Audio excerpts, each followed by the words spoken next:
friends. This goes against early reports that there might have been some tension in play calling between Rodgers and LaFleur. Other than that, Rodgers says everyone is underrating his team going into the season. Take a listen. A lot of times when you have a coaching change, you have to go through the struggles of, learning and starting over almost. But I think what Brian has done with our roster and the guys that we have coming back, I think, we have a chance to compete. And again, we're in a good spot, too, because nobody's talking about us. Some of the most dangerous teams, I thought, from our years are when everybody's talking about every other team out there except for us, and we can kind of come at our own pace and surprise some people in the beginning. All right, Shannon, what do you make of everything Rodgers said yesterday? I thought he said all the right things, Skip, but here's the thing. He said that, the first day, second day of camp. Let's see what happens when plays start getting called and the games start to matter. That's what he said. He hasn't called a play to me in a game situation yet. Exactly. And then and only then we'll see how this relationship. For me, the way I look at it, Skip, especially when I'm dealing with guy friends, if I got to tell you our relationship, it ain't that good. I got to, that's my we friends. Where they do that at? First of all, I've never heard Coach Belichick or Tom Brady says, Coach, we have a good relationship. I ain't never heard Tom Brady say we friends. Because they aren't. Yeah, what I'm saying. But most coaches, look, I understand that the coach and the quarterback situation is different, very unique than any other relationship with a player and a manager. Baseball pitchers and managers or basketball players, the point guard. Yeah. But it's not like the head coach and the quarterback. And for the most part, it's like, I'm doing my job, you do your job. We're going to be respectful of each other. We got to be friends. We be friendly, we be respectful, but okay, fine. You go your way, I go mine. We ain't having lunch together and dinner and all that other stuff. Maybe we get paired at the Pebble Beach. Oh, I forgot Tom and Coach Belichick. That's the only time they've been together, really hung out. Yeah, but that wasn't by choice. But Coach Belichick got busy. You see him over there, he got a place in Nantucket. He be booed up. He ain't got time to be fooling with Tom, jumping off cliff with his got to have dinner with Jason Garrett. Whatever. Stop hating on the man. What a dinner. I think we'll see a bounce-back year from Aaron Rodgers. He's healthy. He got what he wanted, and no matter what he says, that, he loved Mike McCarthy and all the yada, yada, I get all that. And you're supposed to say all those things because you don't want to be labeled a coach killer, but Mike McCarthy's out of there because Aaron Rodgers had grown tired and he had grown stale on Mike McCarthy. I believe he has a bounce-back year. But that division is better, Skip. There's no more Jay Cutlers in that division. There's no more Christian Ponders in that division. I'm sorry. The Bears, that defense and what they have offensively, Mitch Trubisky gets better and better. I mean, they have some games like, what the hell did you see, Mitch? They might have still Christian Ponder at quarterback. No. No matter what you think, third cousins is better than Christian Ponder. Now, he ain't no world beat. He ain't Tom Brady. I was talking about Trubisky might be more like... No. He won the division last year. Skip, stop it. Cousin. You know what? You always be trying to throw shade at people, man. But I believe Rodgers will have a bounce-back year. I can see him all of a sudden like, oh, that's the guy that's transcendent. That's the greatest thrower of the football that we've ever seen. That's the guy that's universally regarded as the baddest man to play that position. They've been playing that position. You don't, Skip, the 100th anniversary team is about to be announced. And they've been playing football for 100 years. It's hard to find a guy that's more talented, better thrower of the football than 12 up in old Green Bay. Didn't just a couple of months ago on this show, you finally concur with me that Aaron Rodgers is a blame-deflecting, finger-pointing diva? Thin-skinned to a fault. Didn't you agree with that? Yes, thank you. I remember. But I also said one of my favorite terms for 2019 is two things can be true. He's a blame-deflecting, he's a diva, but he's immensely talented, and he's transcendent at that position. The biggest difference between you and me is that over here, two things are never true. Ever. It's one thing is true, one thing ever. He can't be a diva, blame-deflecting, finger-pointing, great player. Thin-skinned diva. Gotta get thin-skinned. But he can't, so he can't be those things and a great player also? He can't be transcendent if you're that. Why? You just can't. It cancels out. It undercuts. It disqualifies. Okay, what about the guy that you're, and I'm gonna let you go, but you always said the greatest player, Michael Jordan, socking people in the eye, punching people in the jaw. Aaron Rodgers went 6-9-1 last year. But I'm talking about Did Michael Jordan ever go 6-9-1? No, Skip. No, he went 6-0 in the finals. No. So, but in the way to the final, he's punching people. So that got to tell you, got to take a few points off. Called motivation. Oh my God! It's called leadership. Motivation. It's leadership by fear. Man said, but you ought to be ashamed of yourself. Did they not respond to his leadership? You ain't got no choice. They should have put hands back on him. You don't mess with Well, him. he put a little Stevie Kerr. Little old Stevie. Or Will Purdue, who's 7 feet tall. He went to Popped Vanderbilt. in. Went to Vanderbilt. He did. And so you already know what was going to happen. So you think I can get away with punching a Vanderbilt? Yeah, he went and punched Will, and Will started reading the book. My turn. Your turn. So it did just snap my eyes right to the page when I read this is from Aaron Rodgers. What I can say is that him and I are friends.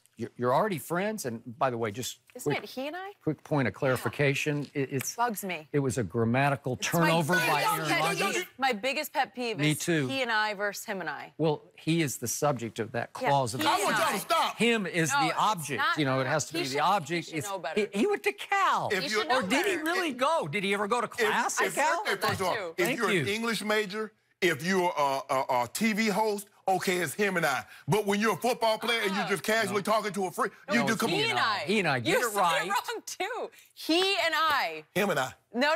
That one drives Him. me crazy, and my mom as well. She'll be happy you Thank called you. that out. Yeah. You know what? Y'all two, I just can't this morning. Ugh. You could say it's about him and me because they're objects of the preposition. Sure. See, you got a grammatical lesson here today.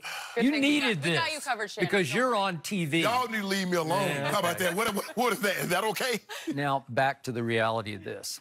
I am actually on Aaron's side for once right here, right now, because I read a quote. In fact, I watched on NFL Network yesterday afternoon a stand-up interview given by one Matt LaFleur, who's all of 39 years of age. He's only 4 years older than Aaron Rodgers.